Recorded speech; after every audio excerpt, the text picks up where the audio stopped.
I'm now cooking lechon paksiw. Ayan, almost ready na siya. Already added banana blossom as you can see. Ayan. Medyo malapat ang sabaw pero mas palambutin pa natin.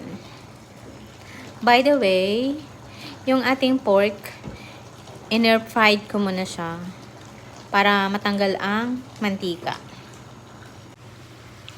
Lechon paksiw is done. Have a nice day, everyone. Let's eat. There.